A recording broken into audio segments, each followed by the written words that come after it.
Fala, turma, beleza? Como é que vocês estão? Bom, nós vamos falar agora a respeito de cotagem ou dimensionamento. Quando eu estava numa outra instituição, nós fizemos essa pecinha aqui, ó. Não sei se dá para você ver direito. É uma pecinha cilíndrica de alumínio e ela tem dois chatos aqui, né? Então ela tem essa espessura total, fresado aqui, né? Tá vendo? Ó? Fresado aqui. E ela tem um determinado comprimento, um determinado diâmetro, tem dois rasgos, dois canais, né? Feitos com ferramenta de corte, que é um bedame. E é uma pecinha que nós bolamos para o pessoal sentir um pouco como que é a força de corte, né? Então, essa peça tem um diâmetro, ou seja, uma especificação de diâmetro, comprimento, largura dessa chave aqui, desse chato, e as distâncias também entre os rasgos aqui, né?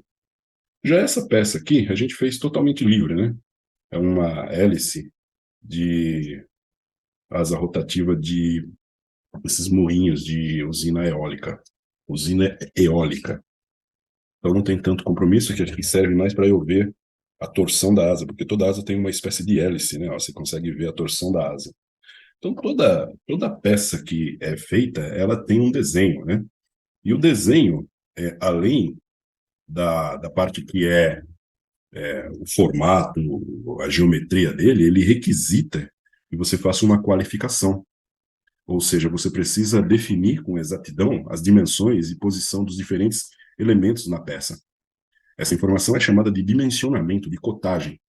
A norma brasileira que trata de cotagem em desenho técnico é a NBR 10126. Tem outras normas também, mas principalmente essa. Uma cotagem incorreta e ambígua, ou seja, com cotas que pode causar grandes prejuízos na fabricação do produto. A cotagem requer a aprendizagem de um conjunto de regras, são muitas regras e princípios, os quais, quando cumpridos, permitem uma fácil e correta interpretação da peça, sendo imprescindível para sua definição, fabricação e controle. O aprendizado de cotagem, então, ela tem quatro aspectos fundamentais. Esses aspectos são: você precisa saber os elementos da cota, né, da cotagem, inscrever, colocar a cota no seu lugar lá, né, no desenho, orientar essa cota, a orientação das cotas e o tipo de cota que você pode fazer, né? Além disso, os elementos de cotagem necessários para a inscrição das cotas são a cota, a linha de cota, as setas que vão na linha de cota, as linhas de chamada ou de extensão.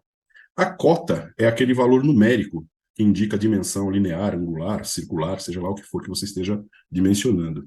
Normalmente, essas unidades das cotas é o milímetro que a gente usa, né? E em outros países pode usar também outras unidades, né? E como unidade angular, a gente usa aqui, né, no sistema internacional, o grau. A linha de chamada, eu vou mostrar para vocês, eu vou compartilhar minha tela daqui a pouco, né? A linha de chamada é uma linha que fica entre as setas, né? A seta toca nessa linha, ela fica um pouco suspensa no ar, tocando os pontos da geometria que você quer medir, que você quer dimensionar. São traços contínuos, finos, e normalmente perpendicular à linha de cota, que ultrapassam 3 milímetros dessa linha de cota. A linha de chamada de extensão não deve tocar o objeto a ser cotado. A linha de cota é aquela linha, normalmente, vamos pegar, né? Normalmente, ela pode ter qualquer posição, mas normalmente horizontal, né? É uma linear. Pode também estar dimensionando o arco, e aí ela fica em arco, arqueada, pode estar angulada, pode estar alinhada com a dimensão, com o lado que ela vai medir. Mas essa linha de cota, ela é normalmente contínua e fina.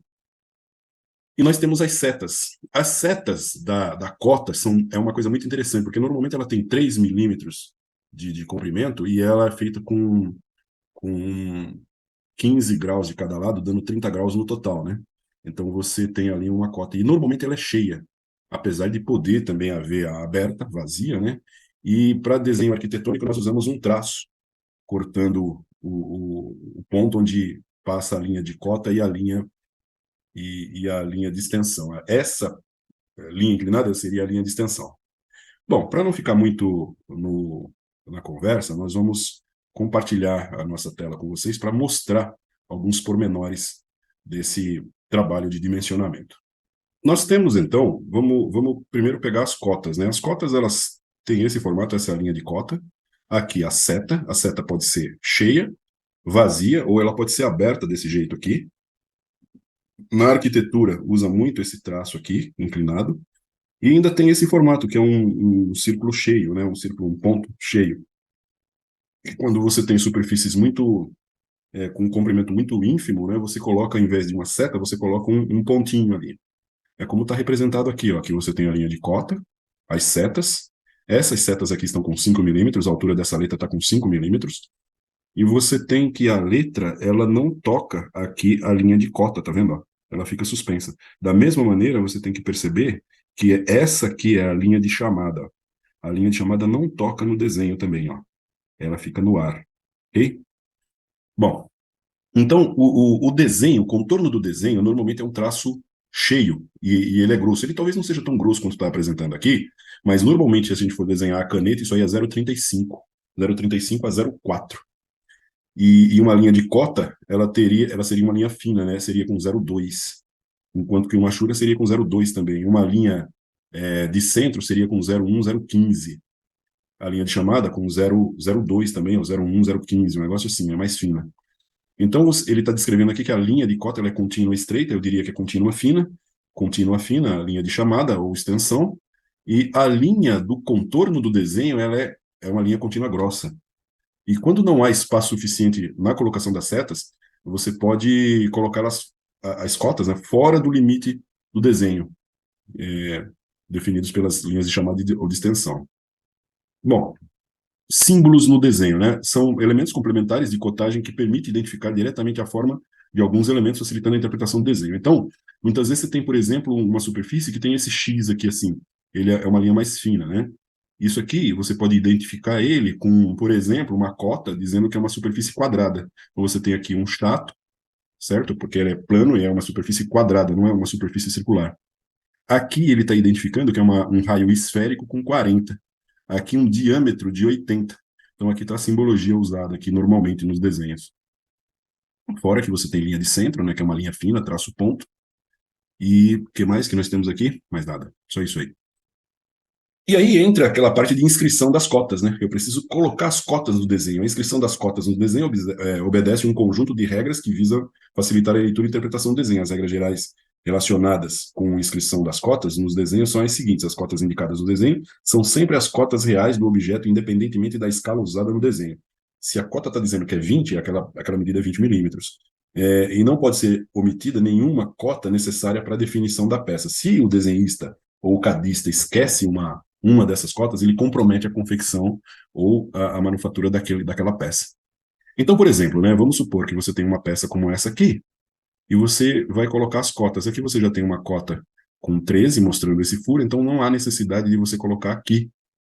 E também tem um detalhe, você fez uma pequena ruptura aqui para mostrar esse furo, que está aqui, ó, e você já colocou a cota nesses pontos aqui. As cotas devem ficar na vista, né? Você coloca algumas cotas na vista, que é a mais importante, que normalmente é a vista frontal, que eu disse um tempo atrás, né? Num desses vídeos, que é a que tem mais detalhes. Então, a vista que tem mais detalhes, normalmente ela é mais carregada de cotas, apesar que você deve distribuir essas cotas pelas outras vistas. Mas ela é a que tem maior quantidade de cotas aí. E deve-se evitar isso aqui, né? De colocar cota em locais que fica difícil de você identificar o que seja aquele ponto ali. Você não pode fazer cruzamento de cotas, mesmo que seja aqui na linha de chamada, você cruzar as cotas aqui, né? Ou você colocar a cota solidária a um contorno. Isso não é possível fazer, tá? Isso não é permitido, na verdade. Então, isso aqui está incorreto e isso aqui está correto, né? Você puxou uma cota e depois puxou uma outra cota sem fazer cruzamentos de cotas aí. As cotas devem estar localizadas preferencialmente fora do contorno da peça, porém, por questões de clareza e legibilidade, estas podem ser colocadas no interior das vistas quando for necessário ou inevitável, né? Então você coloca dentro. Então aqui você tem uma série de cotas, você vai ver mais para frente que é possível que isso aqui não seja permissível, né?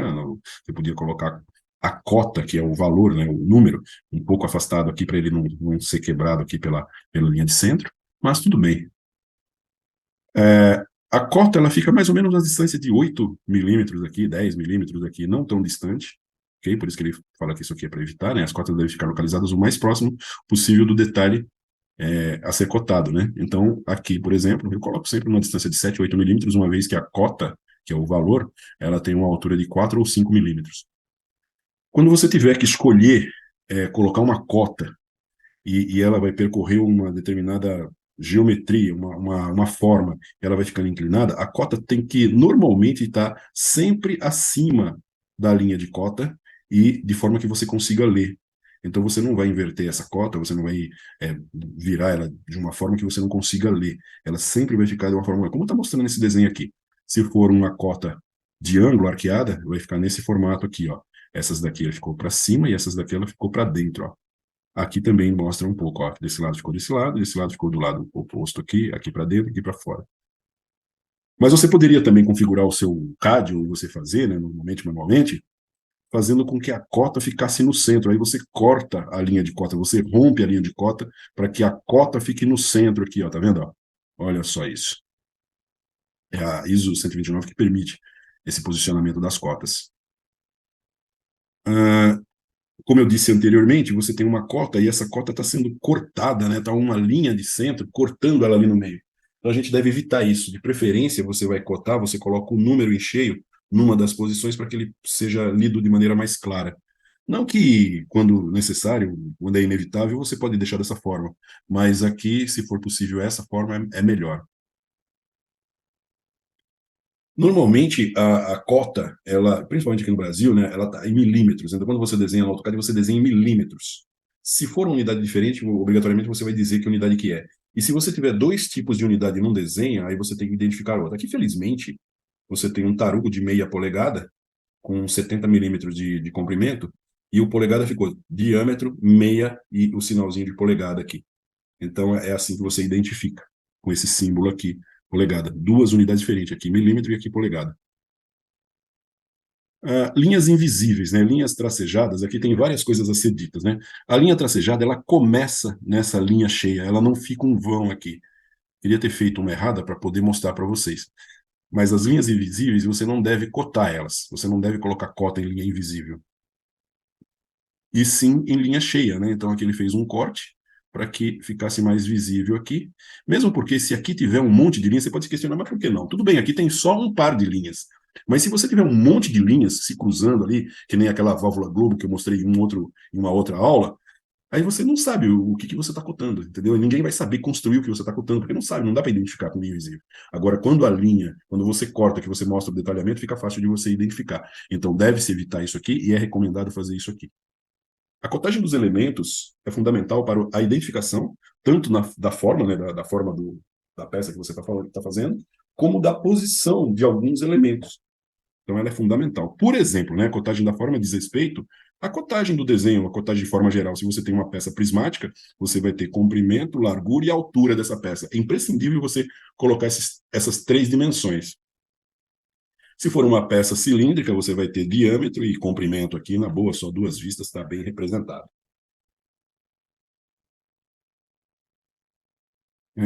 Uma cotagem de furos deve sempre ser utilizado o valor do diâmetro. Normalmente, quando você vai cotar furo, você coloca o valor de diâmetro e não o valor de raio.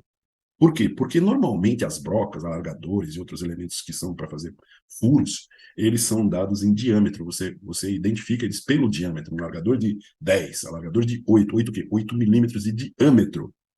Então, é mais fácil ir pelo diâmetro e não pelo raio. Quando eu tenho um furo, por exemplo, esse furo de 30, quando eu tenho determinados elementos, eu posiciono esses elementos. Então, aqui é uma cotagem de elementos de posição. As linhas de centro ou de eixo não devem ser utilizadas como linha de cota, mas eles podem fazer vez de uma linha de chamada. Você pode usar como se fosse uma chamada. Só que ela vai ficar com um tracinho fino um pouco mais grosso aqui nessas pontas aqui, né? Ok? Devendo ser prolongadas com traço contínuo fino a partir do contorno da vista. Então, é isso que ele está mostrando aqui. Nessa outra aqui, ele está mostrando que você tem uma espécie de uma saliência ou cavidade aqui, e ele está posicionando essa cavidade. Se eu não posicionar a cavidade, eu não consigo realizar ela no fresamento, seja lá no que for que eu esteja fazendo, né? Aqui a gente não deu o dimensionamento dessa saliência, 20 por 20, mas é só porque a gente queria focar na localização dela. Então, você sabe que ela parte daqui, né, desse canto. Mais uma cota para cá, poderia ser uma cota contínua, mais uma cota para cá, você teria o dimensionamento total e poderia dimensionar o fillet de um deles aí também. Bom, aqui a gente tem uma peça tridimensional. A cotagem completa, né, a definição completa da parte dimensional, ela deve informar dimensões gerais, como, por exemplo, largura, comprimento e altura. Então, você sempre vai ficar fazendo uma busca mental do que você precisa colocar cota para que fique bem identificado e que a pessoa consiga fazer a peça. Aqui eu preciso fazer um furo nessa peça. Essa peça tem largura, comprimento e altura, por exemplo. Então, está aqui as 3 cotas. Então, eu preciso da dimensão do furo e da localização dele, 20 por 15, bem no centro aqui, numa distância de 15. Então, eu consigo colocar uma palpadora aqui, dividir bem o centro, vou 20 milímetros para frente, faço um primeiro furo e vou fazendo, e depois eu faço o torneamento disso aqui com uma bailarina, né, que a gente chama dentro da oficina, né, uma bailarina que vai fazer esse furo aí, terminar esse furo. Bom, então, agora a gente entra no tipo de cotagem. Quando você vai fazer uma cotagem, você pode escolher fazer cota contínua. Então, você faz uma primeira e vai dimensionar. Então, você sabe que os degraus aqui tem 30 por 30. Como também você pode escolher uma face de referência, essa e essa, e cotar a partir dessa face. Essa daqui é uma das mais usadas. Por quê? Porque quando você coloca um dispositivo numa máquina, ou quando você passa o comparador numa superfície, começa já pela planificação dessa peça. A gente coloca a peça no esquadro, deixa as superfícies planas e elege uma superfície como superfície, no caso 2 ou 3, como superfície de referência. Essas faces de referência, a gente começa a puxar. Então você zera essa face, ela fica sendo zerada, vem com 30 para frente, faz essa face, 60 faz essa e 90 faz essa. Okay? Então ela é muito usada, essa forma de cotagem aqui. Muito, muito usada. E eu coloquei uma forma de cotagem aqui também que não é para desprezar, que é a cota por. Diz no sistema que é cota ordenada. Quando você está no CAD, é cota ordenada, qualquer CAD. Mas é uma cota por coordenadas. Então, normalmente, uma face vai ser a face 00, né? Na verdade, 2 faces. Você vai pressupor que a base que vai ficar na mesa da máquina também está zerada. E aí você puxa a coordenada de 30, faz alguma coisa, puxa a coordenada de 60, puxa a coordenada de 90. E depois desse lado também está zerado esse, ó, as 2 superfícies zeradas. Você puxa as outras cotas ali também. Elementos repetidos. Vamos supor que você tem uma peça onde você tem que fazer furo, né? Então, os furos se repetem. Você não vai colocar cota em cada um deles, de forma alguma. Você pode, inclusive, não precisa identificar todo mundo. Aqui eu identifiquei todo mundo para você poder ter uma diferenciação. Mas aqui, por exemplo, esse furo aqui é um furo de 10. Então, eu posso dizer que são 8 furos de 10. Eu dou a localização do primeiro, que é por esse ângulo aqui, e mais uma linha de centro, que está faltando aqui. Está bem definido onde vai ficar o furo. E aí eu digo que é 8 igualmente espaçado a 45 graus, só o primeiro com a horizontal que está 11 graus. Já nessa fileira de furos externo aqui, você tem 2 tipos de furo. Você tem o furo A, que é um pouco menor, e o furo B, que é um pouco maior. Então, como é que você faz? Você identifica A e B. Eu poderia ter identificado um furo só também. Então, poderia ser o menor A e o maiorzinho B. E aí eu digo que o A são 8 furos de diâmetro de 8, e o furo B é o contrário ali, na verdade, né? Aqui está o contrário. E o furo B, que é o maiorzinho, são 8 furos de 8. E o furo A, que é o menorzinho, são 8 furos com diâmetro de 6. Deu errado na hora de escrever ali. Ok? É possível isso. E assim a gente finaliza essa parte, né, de cotas, que é bem interessante para o pessoal da engenharia, né? Muito obrigado pela atenção e até uma próxima. Quem assistir, eu pediria para dar um like e apertar lá o sininho, se associar ao canal, né? Ok? Muito obrigado pela atenção.